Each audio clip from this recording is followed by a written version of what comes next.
this one. All right, well, that leads us to our next question. Mike Pence. Other than Mike Pence's spending limit amendment that he proposed this week, what constitutional amendment would you propose? So we don't want to eliminate the income tax.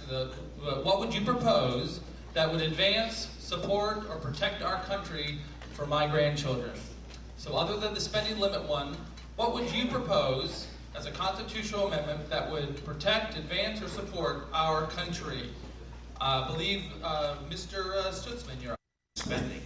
And so any other issue that's discussed, quite honestly, is very, very secondary to the chaos that is going to emanate from these shores if we continue to go to the Chinese to pay for new government programs or to pay for the government programs we have in place.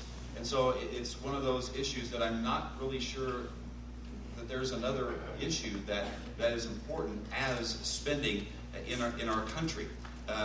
We must rein in spending. If we do not rein in spending, every other discussion of a cultural issue, a social issue, I'm pro-life, I'm pro-gun, I am pro-traditional marriage, that is all very important.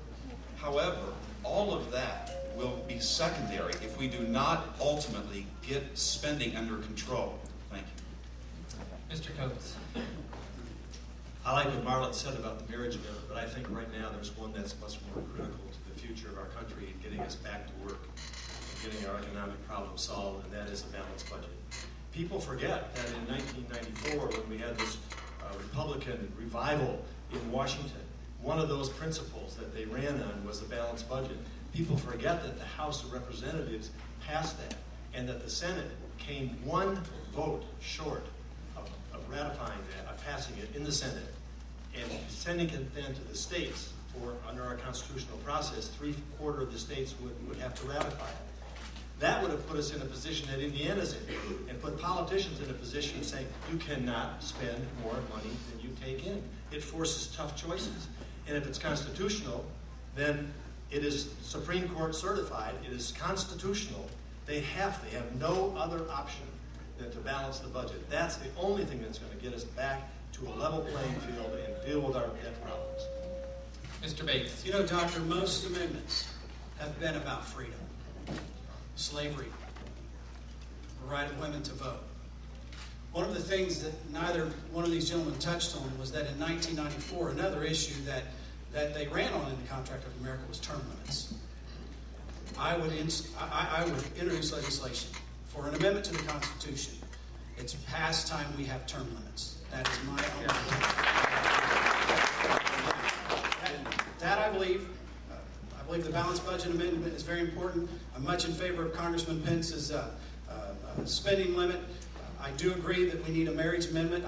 I firmly believe we need a life amendment. I think it's time we protect the rights of the unborn.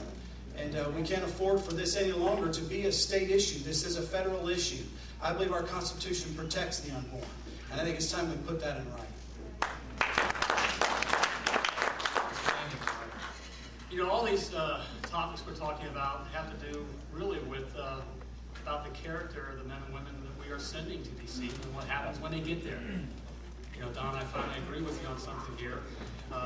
I'm for term limits. It would be the first amendment that I would work on. I would believe in that. You know, and we've lost trust. I know that I have lost trust of these men and women that we have sent. There's an entitlement and an arrogance about those that are to work for us, not the other way around. You know, they're demanding that we call them senator because they've earned it. You know, you come work for me for a while, you'll earn something. There's an entrenchment of the parties and the machines. You know, Dan, I got to hit you here again. And we saw it here where the machine is literally, the party is shoving down our throats. They're going to tell us we're going to vote for it. You know, so I'm for term limits. You know, DeMint has already has introduced legislation. It'd be interesting to get in there and see if we're on the same page. Anyone would like to? Yes, Mr. Coates. Now, if I save my rebuttal, do I get the extra time at the end? You have two. No, you got to use them or lose them. I'm going to use it. There's one person out here among the three of us that are elected that is honored term limits. It was the first promise I made when I ran for the Congress and when I left the House of Representatives. I was 2-year term limited. People say, why did you leave in 1998? Why didn't you run against Ed and Bob? Because I had promised and pledged and signed a pledge that I would honor term limits. Most didn't that made that pledge. And so I left, and in the succeeding 10 years, I have both tried to provide financial security for my family, as well as serve this country overseas and shepherding the Supreme Court justices through some other things. So I'm back because I can't take what's going on here. I've lived up to that pledge, and I'm the only one here that's done it. Yes, Mr. Stutzman. I just want to take the opportunity, not to rebut anything, but I think more than term limits even, I think that we have other opportunities that we can do without a constitutional amendment. And I think one thing that I would fight for continually here in Indiana is that we have a part-time legislature. People go down there, our representatives go to the legislature, they serve 3 or 4 months out of the year, and then they come back home and they live under the laws that they pass. And I think we need congressmen and senators to do less time in Washington and maybe do more time back home. I think the laws that they pass.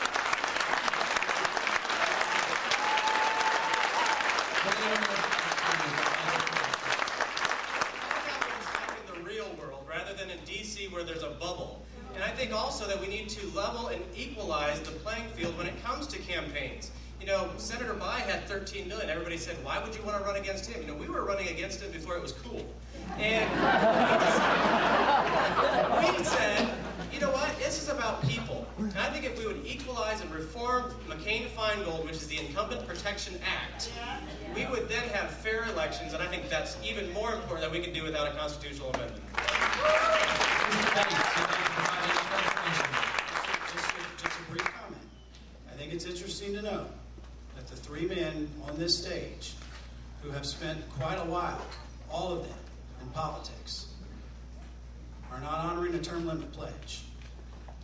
And I think what happens is people go either to the State House or they go to Washington and they get caught in this bubble and they forget about that promise. And I would submit to you that the greatest way to solve this problem that we're having of too few of us, not us, too few of them running the show, is saying, here's how much time you have. Accomplish what you're going to accomplish, and then go home. That needs to happen. For the sake of our democracy, it needs to happen. Mr. Hostetler. Well, because Mr. Bates said 3, I assume he meant me with regard to a term limits pledge. Mr. Bates, what term limits pledge was that I took? The contract with America. One of the pledges in the contract with America, which I'm assuming you signed, Exactly. said that we would push for term limits. No, it didn't say that. And this is why some people who are in this race cannot be trusted. Because the contract with America said that you would honor allowing the vote to come to the floor for a vote, which I did. At the very beginning of this process, I said in 1994,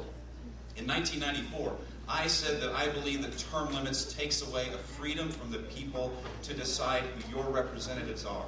And I was one that opposed it from the very beginning. It was because of my opposition and that of a few others.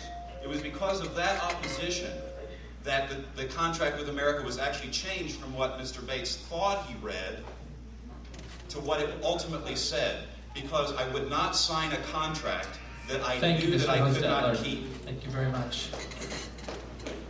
All right, the next.